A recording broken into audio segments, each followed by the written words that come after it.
What's up, guys? Welcome back to Between the Pylons. I'm John Camacho. Thank you so much for watching. And guys, today we are breaking down the Patriots 2021 draft. We're going to talk about the first 3 rounds at length. We're going to give you my best and worst moves and some of my grades there at the end of the video. Before we get to all that, if you wouldn't mind liking this video if you end up enjoying it, and subscribing to the channel if you enjoy football content and draft content, all of those things, hit the subscribe button. I'd really appreciate it. But back to the show. Let's get into it by looking at their entire draft profile. I'm gonna put the graphic up on the screen for you now. And as we can see, you know, not like a crazy draft. Pretty much sat still and picked for the most part. They traded up to grab a Christian Barmore early in the second, which was just great value to get him at 38 overall in this draft. The first defensive tackle taken off the board. Got a Ronnie Perkins with a compensatory pick, by the way. Just saying. We're gonna talk about that a little bit later. I got a Ramondre Stevenson. I think one of my favorite running backs in the class just because of how different he was. This was really the only bigger body guy that you were going to find in the day 3 range. So he goes pretty early on day 3. Hey, you know, best case scenario, this is your next LeGarrette Blount. Great pick by the Patriots there. And then moving through the rest of the class, just attacking that defense and safety with a linebacker there from Michigan and Missouri, getting an offensive lineman out of Colorado. Just doing a good job. Was a little bit surprised they didn't grab a wide receiver any earlier than the 7th round. But other than that, overall, you look at their draft, hey, they got some pretty good names, interesting names. Obviously, we know how this draft is all going to hinge on. I mean, this draft is either a success or a failure based on one pick, one name, one player in the first round, and his name is Mack Jones. Let's talk about him. Mack Jones out of Alabama. I mean, man, how do I talk about Mack Jones without mentioning the last great quarterback for the New England Patriots? I'm going to do my best not to, okay? Because that conversation has been done to death, all right? So let's put the graphic up now. We're going to talk about Mack Jones here. This is a guy who has the size, has the pocket presence, has pretty good accuracy, really good feet in the pocket, and quick decision making. That is what he is known for. Now you got to remember, he is not what the modern NFL looks for in a quarterback. He's certainly almost the polar opposite from what a Cam Newton is, their starter, but he's a pocket passer. He's not a guy who's going to have awesome mobility. Does have limited experience at Alabama, only playing, I believe, 19 games in his college career. And look, at the end, I talk about the Bama problem, and the Bama problem to me is, I think, is really incredibly really hard to accurately gauge a Alabama quarterback. I really do. And maybe that's just me. Like, maybe better evaluators could do it better than I can. But like, I look at a Mack Jones and I'm like, man, he is harder to project than a Trey Lance. Trey Lance plays, you know, against nobodies, but at least you can see him rise above the pack. Mack Jones throws it to first rounders all over the field. He threw to 3 first rounders last year. And granted, you know, 2 went this year, 1's going to go next year. We'll talk about him about this time next year. I guarantee it. He's got first rounders on his offensive line. He's got first rounder at running back. He's got players all around him. So I don't know. And my biggest issue with Mack Jones, my biggest complaint was the fact that I felt like sometimes when the pressure was getting to him, I felt like he was putting his weight on his heels a little bit. I felt like he was, and I have heard nobody else say this. No, I can find nobody else talk about this thing that I kept seeing when I watched Mack Jones. So maybe it's just a phantom in my head. I don't know. But it's something that I kept constantly seeing. I'm like, okay, there's nobody around him. Why is he throwing like off his back foot? And granted, he has a good arm. Like, people aren't going to talk about his arm enough. Like, they're just gonna say it's okay, it's average. No, it's pretty good. I mean, he makes every throw. All of his throws are on time. It's on the money. He has a good zip on the ball. Like, there's nothing to complain about. It's not special. It's not superstar arm, but it's good. It's solid, and he makes quick decisions. All those things, great. I don't know. I have questions. He was a guy that I did not see as like a first round quarterback. Obviously, the NFL disagreed with me. There was a lot of conversation about him going 3 overall, which I think I would have liked because it would have fit with the team. But at the end of the day, like, I don't value him in that range. And again, like, I said this on the podcast multiple times where I was like, you know, I'm not a Mack Jones fan. I wasn't before the rumors about him going to the 49ers. But the second those rumors started, I shut the fuck up. Because I thought he was going to be really good with the 49ers. Like, my concept was like, yeah, Kyle Shanahan will you know, do, all he has to do is perform the offense, right? And now it's like, okay, he's with the Patriots. I'm gonna shut the fuck up because all he's gotta do is perform. Like, you know what I mean? Like, I don't know. And granted, you know, I'm not gonna say his name, but we know that guy went on to other places and won Super Bowls, and it put into question how much of it was him and how much of it was the system, because I definitely thought beforehand that it was the coaching staff and the system more than it was that guy, the 1-2 guy. And I thought it was like 60-40. Obviously that guy's great. He's a GOAT, but he's, you know, I don't know. I'm getting off topic here. I'm trying to avoid saying his name because that's all this dude's ever going to hear. Anybody who ever talks about Mack Jones is only going to hear that name constantly, and I don't want to say it. I want to be a little contrarian there. So I think I broke him down well enough, described his pros, cons, all of that, and you know, the connections can be made.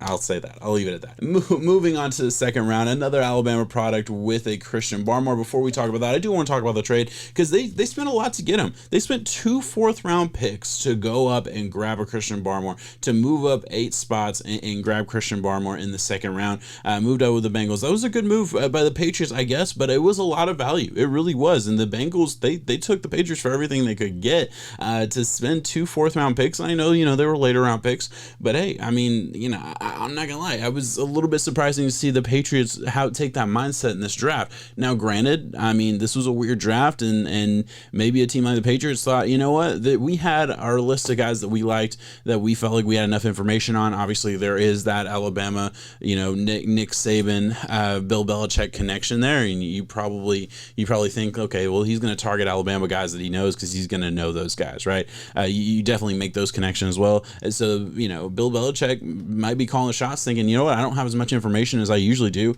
and to be totally honest, what I've been doing the past couple of years really hasn't been working because the Patriots drafts have not been good lately, and there's really just no other way to say it. So they move up, they get a Christian Barmore, and listen, I hate to be contrarian here, I loved Christian Barmore in this range, but I never saw him as a first-round pick. I never did. I know that's all everybody said, that he was a first-round pick. He was the best D tackle on the board. I thought he was the best D tackle, but this is a weak D tackle class. I thought there was a lot of guys in like the second, third round that I thought, you know, were interesting. Him and Levi Onwuzurike were definitely like my top 2 tackles, which I think most people were of that mindset. I don't think I was, you know, in the minority there at all by saying that, but I definitely thought like 38. I thought his range was like 40 to 60. Quick side note, actually. Just quick side note. I got obliterated on my draft profile on Christian Barmore for saying that he was a 40-60. Literally, one dude commented like 8 times. I think he deleted a couple of comments afterwards, or YouTube took him down because there was a lot of profanity in him. But just calling me an idiot, saying, you know, I'm drowning his stock, which I thought was particularly funny because at the time I had like 400 subscribers, and I like, well, yeah, the NFL was really paying attention to my thoughts on Christian Barmore. Like, that was whatever. Anyway, I got obliterated for saying he was a guy that I thought would go like 40 to 60, or that's where I thought like his talent was. Oh, he went 38 overall. So just saying, just a little bit, throwing it out there. I almost got petty. I'm not gonna lie. I was doing this. I was like reminded by that kind of like shitty comments that I got, and I was like, should I go in there and be like, huh, I was kind of right. I didn't do it. I'm not petty. I'm gonna rise above. I'm good. It's just the NFL draft. It's all opinions here. We're all having fun. This is a kid's game that I'm doing videos on. Like, I understand the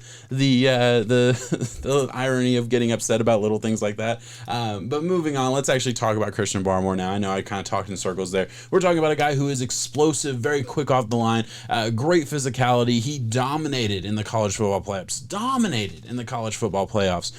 Really, really good there. I did think he was a little bit of a liability in the run game. That was kind of my biggest issue. There were some injury issues there, and I do think he's still raw. And the other thing that was surprising about the trade up for the Patriots is the fact that like Christian Barmore doesn't really fit the type of D tackles that they usually get. They usually get kind of big, hulking men that just kind of like, you know, sit there and plug up holes and let their linebackers flow to the ball. I'm wondering if defensively they're starting to, you know, adjust and maybe, you know, turn a new leaf and what they think is going to work. And I think, you know, everything that the Patriots are going to do is going to be directed at one team, the Chiefs. What can we do to beat the Chiefs? So if they think they need to get faster, more explosive in that interior defensive line, guys that can shoot the gap, and that's what Christian Barmore is going to do. Shoot the gap. Get between the center and the guard, just gone. get between the guard and the tackle, gone. So with that being said, yeah, a little bit of a stray from what they're normally used to, but at the end of the day, I think I mentioned the Nick Saban and Bill Belichick connection. At the end of the day, I think they're looking at one team. They're saying, okay, we think a guy like this might be able to adjust some of our philosophies and then that interior defensive line and maybe help us, get a little bit more pressure on a guy named Patrick Mahomes. So I think there's certainly something there. Love the pick, love the value. I think this is right in that range. I certainly thought this was a guy who could have gone first round because there was just a lack of talent at the defensive tackle position. So obviously, when there's not a lot of top end guys, the best guy on the board does get pushed up a little bit. Instead, I think he went exactly where he deserved to go, right in his sweet spot. I loved it. Moving on to the third round pick, Patriots get a guy who I feel like this is the type of guy they get constantly. Get a Ronnie Perkins out of Oklahoma. This is a guy with awesome production, defensive end, pretty good at block shedding, very good eyes in the backfield. But what's the issue? Well, two things. Maybe athletically not gifted. He's kind of stiff and he can't turn the corner and he's undersized. Those were like the main issues that you see from Ronnie Perkins. And man, you go down and you read the kind of the scouting report of a Ronnie Perkins, and then you like compare it to a scouting report of a Chase Winovich. Similarities. So all I'm saying is there's similarities. I'm not saying they're going to be the same guy. I feel like this is the type of guy the Patriots target. We don't care about how big you are. We care about if you can play football. I think that's more important. I really do. He went ahead. He went behind a bunch of players in this class. There was a bunch of guys at his position that got drafted before him that did not perform as well on the football field as he did. Now, granted, playing in kind of a soft conference and all these other things that people are going to want to talk about, I don't care, man. I really like Ronnie Perkins. The only downside is he did get drafted with the compensatory pick that the Patriots got for Tom Brady, moving on to the Tampa Bay Buccaneers. I know I said his name, but we're not talking about that other guy, so I feel like I can say his name now. That's just his name is always going to be connected to Tom Brady in a weird way. And granted, only draft nerds like me are ever going to care. But just, I don't know. That kind of sucks, right? Like, you're never going to live up to the name of the guy that technically is the reason you're there, right? In a weird way, in a roundabout way, kind of. I don't know. I just think that's funny. I think that's kind of an interesting thing. It's like, man, you get drafted, you go in the third round, you were wondering, you were worried, went to the end of the third round. Hey, you're a day 2 pick in the NFL draft. Oh, you're going to the Patriots. Oh, you're the guy that was taken in return for the Tom Brady comp pick. That sucks. I don't know. Maybe that's weird. Maybe that's something only I think about, but that's where my brain goes with stuff like that. But let's move on to my best and worst moves. My best move, and this is just my favorite move. I'm going a little bit unfair maybe, but I'm going to take Ramondre Stevenson going in the 4th round to the Patriots. I really like this move. Patriots are a team that pretty much take a running back every year in the draft. And listen, they went first round with Sony Michelle, late first round out of Sony Michelle out of Georgia, which that pick just didn't really hit the right way. Obviously, he had the injuries and all those things. That kind of stunk for obviously the Patriots and Sony Michelle both ways. But you got a guy out of Alabama and a Harris who played pretty well last year. I thought when he was healthy, he played really well. You're getting a Ramondre Stevenson here. Man, they just have an assortment of guys. They have a J.J. Taylor out of Arizona from last year that I loved. I love J.J. Taylor. They got him undrafted. He got some work in. I assume he'll get some more work in this year. But he's a smaller guy. He's a speedster, right? So you have that. Now you're getting Ramondre Stevenson, another big dude, guy who's going to kind of lay the boom a little bit. And I mentioned LeGarrette Blount. He can be LeGarrette Blount in this offense, in this Patriots team. So great pick in the 4th round and extremely high upside. So I really, really like that pick a lot. And that's my best move. And then worst move, I kind of struggled. Like I probably could have gone some other ways, but I'm going to go cheesy here. Not trading the comp pick that you got for Tom Brady. Like, to me, that's some weird voodoo crap. Like, you live in Boston. You know about sports curses. why would you tempt the fates by actually taking a player with the comp pick you got in return for Tom Brady, who just won a Super Bowl in Tampa Bay? Why would you do that? I feel like you're playing with fire a little bit. Maybe that's just me. I feel like it's dangerous. Trade that pick away. You're the Patriots. You could trade them for like 2 4th-round picks and a second next year, some crazy shit like that. Like trade that pick away. Don't mess with that. You don't want to have any connections with a Ronnie Perkins and a Tom. But like, come on, don't do that to the player. Don't do that to Ronnie Perkins. He doesn't deserve that. He's a good guy. I don't know. I'm just being silly. Whatever. We're gonna move on. It's late where it's like 1:30 when I'm recording this, so just ignore me. Moving on to grades. My first grade is players. I do my grades a little different, by the way. I break it down into players, draft value, and needs. So first grade here is for the players. I'm giving it a B-. I really like the assortment. Listen, I wasn't a big Mack Jones guy. I wasn't. And this is a grade in a vacuum, players for this team. And it's not a bad grade for me because of Mack Jones, because Mack Jones, I think, does fit this offense really well. He's a guy who, maybe fits really well. Maybe remind you of somebody else who fit that offense pretty well. But I will say, doesn't fit the quarterback that they have on the roster right now in a Cam Newton. I do think that Cam Newton will be that starter, and we'll see how long it takes for Mack Jones to take over that starting job. And it is strange, I will say, just from a cursory, look, just paying attention to what the Patriots are right now and the quarterback they have on the roster right now. Why would you not get a guy who at least matches that in some way? Honestly, the real reason, because Cam Newton's never going to be the long-term answer for the Patriots, and the Patriots don't have to pigeonhole themselves into that style of playing just because they have that guy right now. They're the Patriots. The one thing that they've done, regardless of who's been under center, is really conform and contort their offense and their defense to the personnel they have, and making the absolute best game plan no matter what for the personnel they have. And if you don't believe me, look at last year. They had probably the 32nd best roster in the NFL. Top to bottom, terrible roster. They won like 7 games. So, we can talk shit about the Patriots or whatever, but tell me their wide receivers. Tell me their offensive line. Tell me their defensive line. We watched the cornerback. Come on, everywhere. They were not a good team. It's just, I don't know. I'm getting off topic a little bit. I'm going to move on here. Draft value. I'm giving it an A. I thought they did a really good job. Listen, sit and wait for Mack Jones. Don't trade up. Mack Jones is coming to you.